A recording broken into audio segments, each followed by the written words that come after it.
Hey, we're back. Hey, mamas. Hey mamas, welcome back again.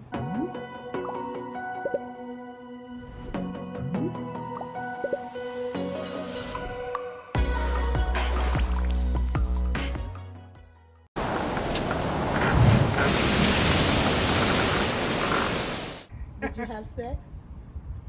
Do you want the answer? Now I do. Yes. A Did couple you? of times. Oh God. Because I wasn't ready. Oh God. once you start, So that's how I handled it, being a single mom. If Reagan, your 11-year-old, 4 years from now comes to you and you ask her that question and she says yes, what would be your response?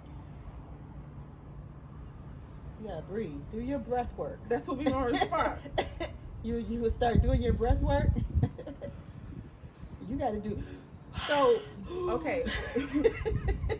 We got to do some synergy. Reagan is very sensitive, like I am, right? Mm-hmm. So, because I know that and I know the response I would want, Mm-hmm. or I would have wanted at the time, Mm-hmm. I would get her answer Mm-hmm. and then say, "Let me get back to you." Mm-hmm. I've learned to do that now. Because I don't want to react out of anger and I don't want to react out of fear, because I don't want her to hide anything from me. The I fact get that it. she told me that took major elephant balls. So, because there are some moms out there who just know that their child is sexually active Mm-hmm. and have kicked them out, have ridiculed them, have made them feel uncomfortable because they have started to do something that we naturally do, Right. but just at an immature time in their life. Right. And instead of explaining it that way, Right. Right. we get mad. I don't like to say I wish I could have gone back and done that, but I definitely now understanding. Yeah, because we didn't talk about it. We didn't talk about You it. just called my dad. I don't even know if you told him why Well, I I had to thought come to that his house. I thought maybe he would tell you from a male's perspective. He the did not. important. Well, here's the thing. I would do it differently. I really would. Well, you now you have the chance to, but it's with a boy. Yeah, I do. And he has those conversations with me like you did, and I can handle them differently. Yeah, but still, sometimes you call me and like.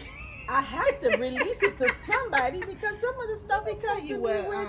Let me tell you what Manny asked me, and I'm like, okay, what's the big deal? I wasn't ready for it, but I didn't let him know. There's some things he asked me. I don't know why. Why to me and not other? What? Why? Well, because again, me going back to my childhood, you know who is the easiest person to talk to. Yeah. And but- for me, it was my grandmother. She was the easiest person to talk to, with no judgment. Yeah, You know, was- but eventually you became the easier person to talk to. Because You know when I became the easier person to talk to? When I stopped blaming her for your stuff.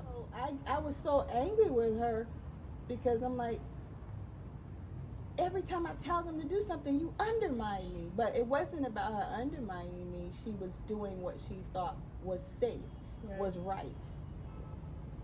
Not, like you said, no judgment, but making sure, look. as long as I know what's going on. Yeah, I got this, Mhm. and she did. She really did.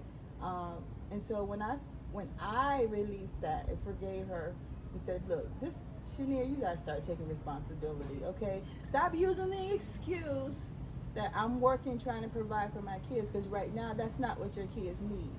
Y'all needed me to sit down, and I didn't have the capacity. That's the thing with single moms, and I want to talk to y'all single moms and y'all kids of single moms. They are dealing with a lot. Your mom is dealing with bringing home the bacon, right? Bringing home the beef, whatever you want to eat, and dealing with your emotional stress, your mental stress, all of that they got to work through, and they got to make decisions accordingly.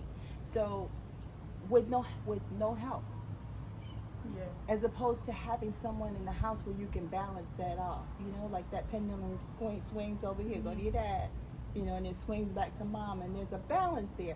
Absolutely. Every month you're concerned about, everything. When I got married, it was so hard to relinquish some of that. Remember when early on, so I met my husband when I was 12, but we started dating when I was 17, right? So remember early on, like I think right after Reagan was born, me and Reggie had some growing pains. I remember. And I told I'm so you. proud of y'all now. But anyway. Go ahead. I mean, we're two different now. Totally. But I remember I told you, I called you and I'm telling you everything I'm going through, and you like, well, why do you want to stay? And I said, because I don't want to be a single mom. I want to figure it out. And I remember that. The first, I said it to you twice, but the first time I said it to you, you said to me, but that may be what you have to be right now, and that's okay. That doesn't necessarily mean you'll always be a single mom. And I took that as, no, that was your destiny. That has nothing to do with me. And then when I said it to you again, then you understood.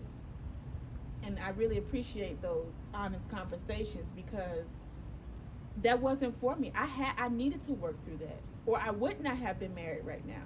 I would have just said, well, you know what? If my mama can do it, I can do it. But I'm not taking credit, but I do know that you looking back over your life, and like you said, you didn't have a bad childhood, but you just knew what you didn't want. Right. I didn't. I'm already an emotional person. I'm already an anxious person. So I don't know if I could have bared that cross. Yeah, I agree. I'm pretty sure if I had to, of course, I would have figured it out. But that wasn't for me. I agree. And I also knew early on that was my husband. We just had to go through some things. Yeah. I always knew that. That's why I said, and I even told him once, maybe you guys should just break away. And we did. And then come back whenever you're ready for it. We did. For a whole year. So technically you were single for a year because you had Reagan by then, right? Mm-hmm. And I had a 2-year-old by myself for 1 year. how was that? It was hard. I was a bartender, and I worked. If somebody said, "Oh, they're not coming in for that," I tried to create a schedule so that I can work in the morning and be off by 6 o'clock in the afternoon. But let someone say they're not coming for their shift in the night, I worked that double to 3 a.m. because it was all about making sure that she was okay. See, you did the same thing I did. I did. So who watched her while you worked those doubles? Her grandmother, her dad.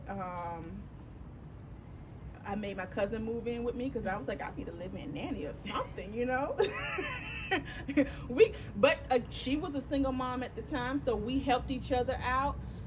But I learned that, okay, I did this. I had my fun. I felt what it was like to be not just a single mom, but just to be single, because I had been in a relationship for, at that time, I think for like 5 years, and I felt what it was like to be single. And I'm like, it's okay, not for me. Let me tell y'all something though, because this is a funny little snore, just a little snippet. During that time I dated, I'm tell you when I knew dating wasn't for me. I already know where you're going with I knew this. dating wasn't for me when I went on a date with this guy, smooth criminal, Bahamian, you know they smooth. The second date, I found out that he dated my mom. That's why I also say we grew up together. How does that even happen? He had the same MO. How you had the same MO for 2 different people? Flowers to the job. That was his MO. At that point, I was like, you know How did what? you find out? Because I had on my screensaver on my phone, it was you, Emmanuel Reagan. You guys did a photo shoot. Oh, okay. And he's like, oh, I know her. And I'm like, well, how do you know her? And he began to tell me, oh, you know, I met her at the insurance company. And I was like, that's my mom. Even if this was my sister, this is not the first time you saw this picture on my phone, you know? And I was just like, all right, buddy, so this is weird now. This is weird now. He didn't care, huh? No, he pleaded. That was so long ago. can't bring you to my mama house. And no, that's not how I found out. That's not how I found out. That's how I told him that I knew. I'm like, do you know her? Remember we went to Red Lobster? Mm-hmm. It was all of us at Red Lobster, and you was like, oh, so what are you doing now? Who are you dating? And I went to tell you, and I'm describing this guy, and then you like, wait a minute. You described him without even telling me his name? Yeah, and then you was like, wait, so then you started describing him, and then you said his name, and I said, hold on. Hold on. And what did I ask you? Because I asked a lot of questions. Mom, did y'all boink? No, we never did. I asked you that. Yes, you did. And you asked me, well, did y'all? And I said, no, thank God. So that's when I knew dating wasn't for me. Neither was single motherhood. And I went and got my man back. All right, guys. It's been fun. It really has been fun. There's so much more to learn about us. If you're interested, if you're not, keep scrolling. Keep scrolling. Keep scrolling. And we'll see you next week. Bye. Bye-bye.